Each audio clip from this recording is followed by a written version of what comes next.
2024 లేదా 25లో డిగ్రీ లేదా బీటెక్ చదివారా? సాఫ్ట్‌వేర్ జాబ్ కోసం ఎదురు చూస్తున్నారా? అయితే కోడ్ జ్ఞాన్ 100 డేస్ కోర్సులో చేరండి. జాబ్ సాధించండి. సుమన్ టీవీ వీక్షకులందరికీ నమస్కారం. Welcome to our programme law and order. చట్టాలపైన అవగాహన కల్పించడానికి మనతో ఉన్నారు అడ్వకేట్ పావని గారు. నమస్కారం అండి. నమస్కారం అండి. పావని గారు, మామూలుగా చట్టాలలో ఎక్కువగా ఆడపిల్లలకి మంచి అవకాశాలు ఉన్నాయి. ఏదైనా ప్రాబ్లం వస్తే చట్టపరంగా వాళ్ళకి సహాయం పొందే అవకాశాలు ఎక్కువగా ఉన్నాయి.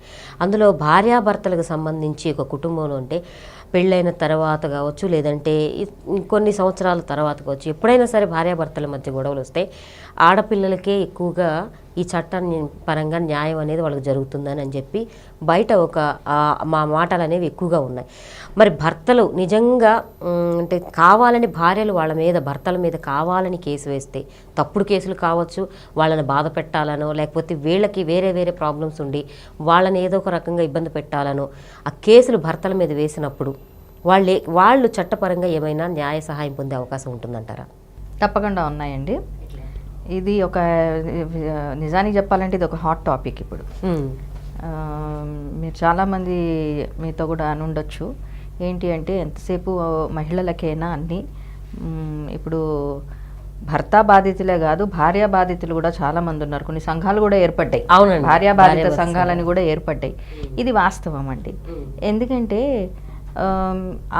అంటే మహిళలకి ఎక్కువ న్యాయపరంగా ఎక్కువ అవకాశాలు ఉండడానికి కారణం ఏంటంటే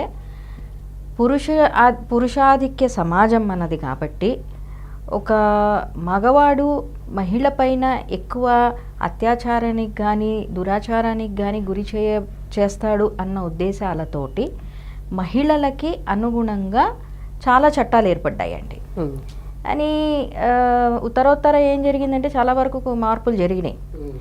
ఈ మార్పుల్లో ఒకటి ఏంటి అంటే, మీరు అన్నట్టుగా మహిళలు తమ కోసం తయారు చేసిన చట్టాలని సద్వినియోగం చేసుకోకుండా దుర్వినియోగం కూడా చేసుకుంటున్నారండి. అంటే దీన్ని abuse of process of law అంటే చట్టాన్ని దుర్వినియోగపరచుకోవడం అన్నమాట. తప్పుడు కేసులు పెట్టడం కానీ, లేకపోతే చిన్న చిన్న చిన్న విషయాలకి కూడాను వీళ్ళు వెళ్ళిపోయి కేసులు పెట్టడం అట్లాంటివి జరుగుతోందండి. హెరాస్ చేస్తున్నారండి భర్తని, అత్తమామల్ని, భర్త తరఫు చుట్టాలని, వీళ్ళందరినీ కూడా. లేదంటే ఎక్కువగా డౌరీ కేసు వేధిస్తున్నారు అన్నట్టుగా అదొకటి. అవునండి, వరకట్నం కేసు ఒకటి.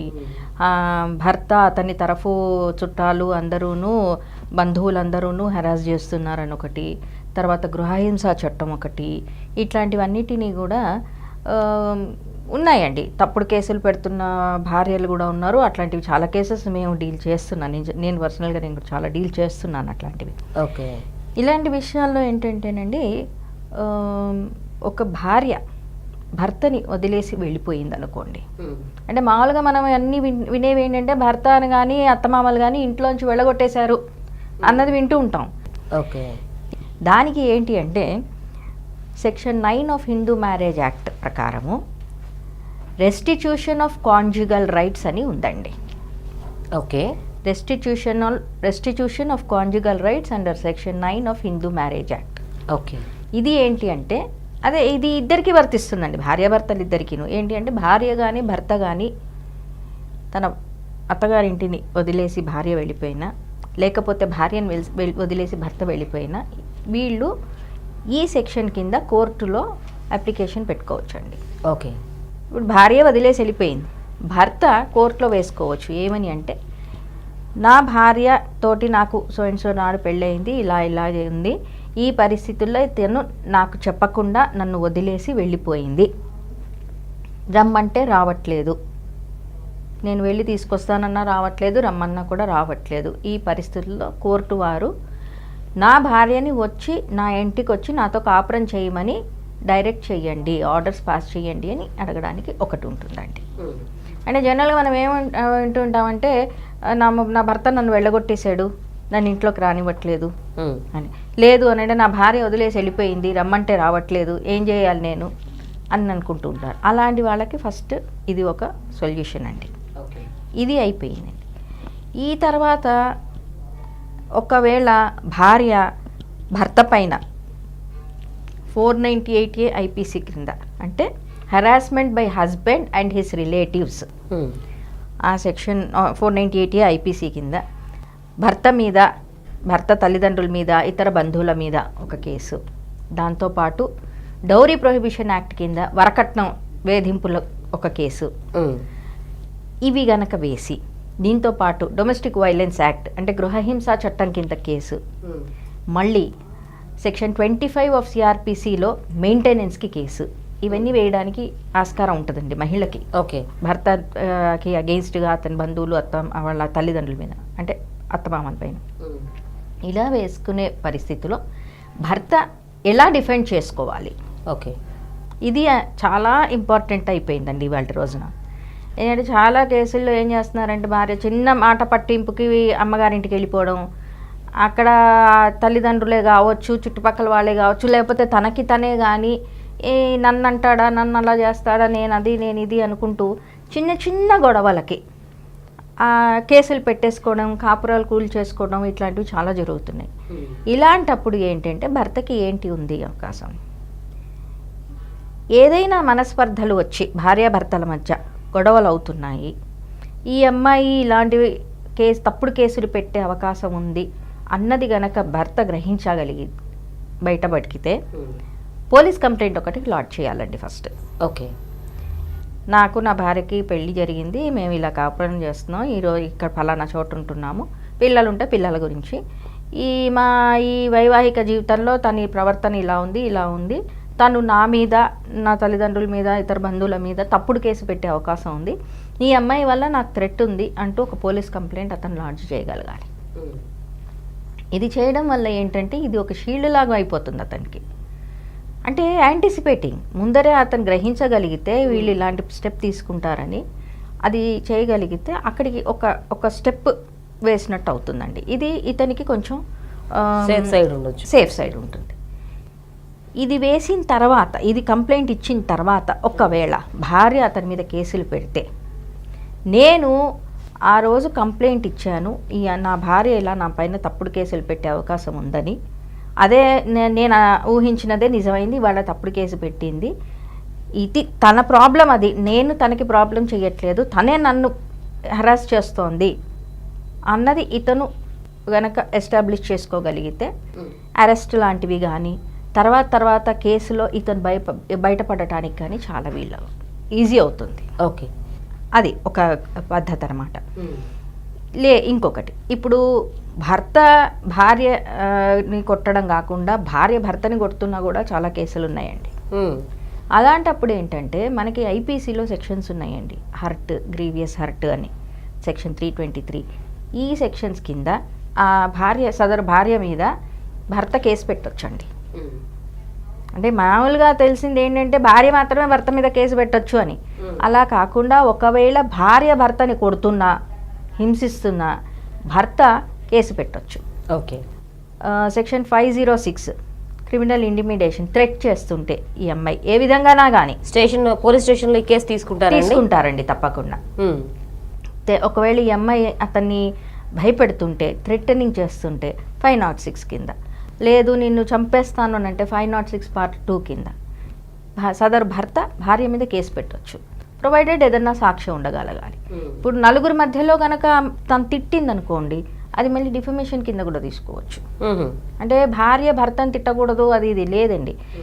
ఇప్పుడు నలుగురి మధ్య భర్తని భార్య ఏదైనా ఒక వల్గర్ లాంగ్వేజ్ యూజ్ చేసి తిట్టింది అనుకోండి, ఖచ్చితంగా అతను పరువు పోయినట్టే కదా. అవునండి. సో ఇది క్రుయాలిటీ అన్నమాట. అంటే భర్త మీద భార్య చేస్తున్న పైశాచికత్వం, ఇట్ కమ్స్ అండర్ క్రుయాలిటీ. అందుకని దాని మీద కూడా ఇతను కేసు పెట్టచ్చు, డిఫమేషన్, క్రిమినల్ డిఫమేషన్ వేయచ్చు. నా పరువు పోయింది, నలుగురు మధ్యలో నా భార్య నన్ను ఇలా అనింది, నేను అది కాకపోయినా నన్ను ఇలా అనింది అని చెప్పి వేయచ్చు. కొంతమంది కేసుల్లో ఏం చేస్తారంటే ఇంపార్టెంట్ అని చెప్పేసి కూడా భర్తని చాలా నీచంగా మాట్లాడే పరిస్థితులు కూడా ఉన్నాయి. అలాంటి కేసు కూడా మేము చేస్తున్నాం ఆల్రెడీ. అలాంటప్పుడు కూడా ఈ సదరు భర్త భార్య మీద డిఫమేషన్ కేసు వేయొచ్చండి. ఓకే. సో ఇది ఒక స్టేజ్ అండి. తర్వాత మీకు డొమెస్టిక్ వైలెన్స్ కేసెస్ పెడతారండి జనరల్గా, అందులో చాలా రకాలుగా ఉన్నాయి.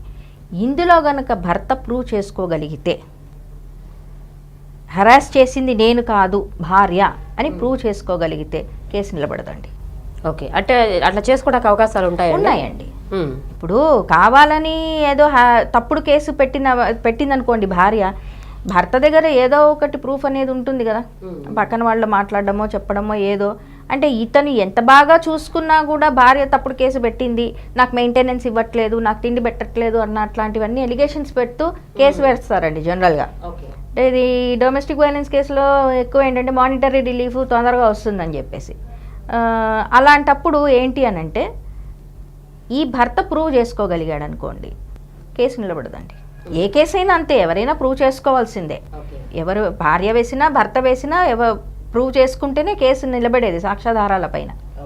ఇంకొకటి ఏంటంటే మెయింటెనెన్స్, 125 CRPC కింద మెయింటెనెన్స్ కేసు సపరేట్ ఒకటి వేసుకుంటారండి. అది వేసుకున్నప్పుడు ఒక్కవేళ భార్య ఎటువంటి రీజన్ లేకుండా భర్తని వదిలేసి వెళ్ళిపోయి మళ్ళీ తిరిగి వచ్చి కాపురం చేయటానికి ఒప్పుకోకపోతే మెయింటెనెన్స్ ఇచ్చే అవసరం లేదండి. ఇలా కూడా ఉంటుంది, ఖచ్చితంగా ఉందండి. అంటే ఇచ్చే అవసరం లేదు. అంటే ఈ మధ్య కాలంలో ఏంటంటే ఎవరికైనా సరే ఆడపిల్లలు అనేటప్పటికి అందరికీ సానుభూతి ఉంటుంది, సపోర్ట్ వస్తుంది. అవునండి. మగవాళ్ళు ఏడుస్తున్నారంటే కూడా మన సమాజంలో మగాళ్ళు ఏడ్చేది నమ్మొద్దు అనేది ఒక మాట అంటుంటారు. ప్లస్ వాళ్ళు ఏదైనా బాధపడుతుంటే కూడా వాళ్ళు బయటికి చెప్పుకోలేరు, సమాజంలో వాళ్ళని తక్కువ చేసి చూస్తారేమోననే ఆలోచనలు ఉంటాయి. ప్లస్ ఇట్లాంటి వీటితోటి వాళ్ళని కూడా కొంచెం తక్కువగా చేసి మాట్లాడతారేమోననే బాధతోటి కూడా కొన్ని బయటికి రాకుండా ఉన్నాయి కూడా ఉంటాయి. అవునండి, చాలా ఉన్నాయి అట్లాంటివి కూడా. అంటే ఏమంటారంటే, భార్యను ఆ మాత్రం అదుపులో పెట్టుకోలేని వాడివి నువ్వే మగాడివి అన్నట్లాంటి మాటలు వస్తూ ఉంటాయి సమాజంలో. అలా టైప్లో కూడా వస్తూ ఉంటాయండి. ఇట్లాంటి వాటికి కూడా చాలా మంది పాపం లోపల లోపల బాధపడిపోతూ ఉంటారు బయటికి చెప్పుకోకుండా. అలాంటి వాళ్ళకి ఇట్లాంటివి ఉన్నాయి. ఇప్పుడు ఏదో సమాజం కోసం వాళ్ళు బాధపడే అవసరం లేదండి. తమకేదన్నా జరిగితే వాళ్ళు ధైర్యంగా వచ్చి బయట చెప్పుకొని వాళ్ళ ప్రాబ్లం సాల్వ్ చేసుకోవడానికి ట్రై చేయాలి. అంతేగాని వాళ్ళు అన్నదో అనుకుంటారు, వీళ్ళు అన్నేదో అనుకుంటారు అన్నది కాదు ఇక్కడ. ఎందుకంటే కొన్ని కేసెస్లో ఎలా అయినాయి అంటే, భార్య చేసిన అవమానం తట్టుకోలేక ఆత్మహత్య చేసుకున్న కేసులు కూడా ఉన్నాయండి. అవునండి.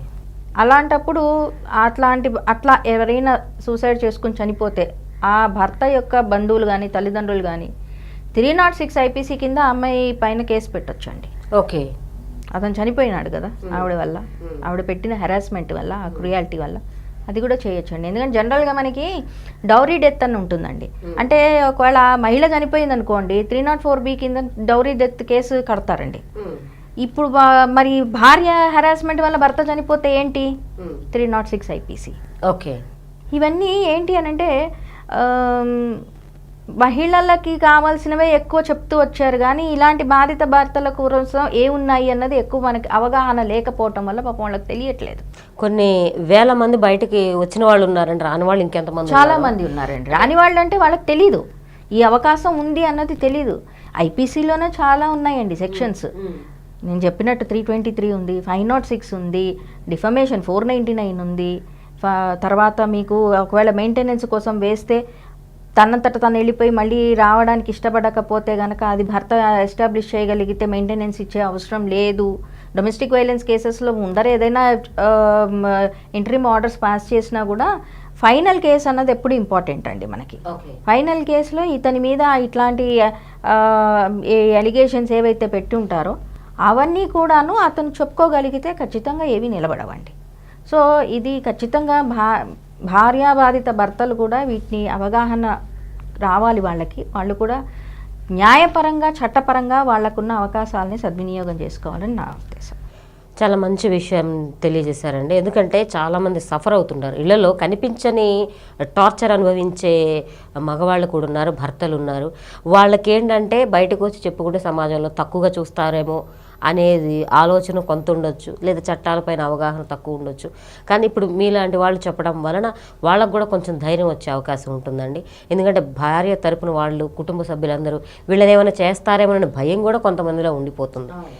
సో ఇలాంటి వాళ్ళందరికీ చట్టాల వల్ల కాస్తంత వాళ్ళకి ఉపశమనం కావచ్చు, లేదంటే వాళ్ళ కేసుల నుంచి బయటపడే అవకాశాలన్నా ఉంటాయి. చట్టపరంగా వాళ్ళకి ఒక మంచి అవకాశాలు ఇవి. అవునండి. థ్యాంక్ యూ అండి, థ్యాంక్ యూ సో మచ్. విన్నారు కదండి, బాధిత భర్తలు ఎవరైనా సరే భార్యల మీద ఎటువంటి కేసులు వేసుకోవచ్చో, న్యాయపరంగా చట్టపరంగా ఎలాంటి సహాయం పొందొచ్చో మనకి లాయర్ పావని గారు తెలియజేశారు కదండి. ఈ వీడియో కూడా మీకు నచ్చుతుందని ఆశిస్తూ మళ్ళీ లా అండ్ ఆర్డర్ ప్రోగ్రాంలో కలుసుకుందాం. నమస్తే.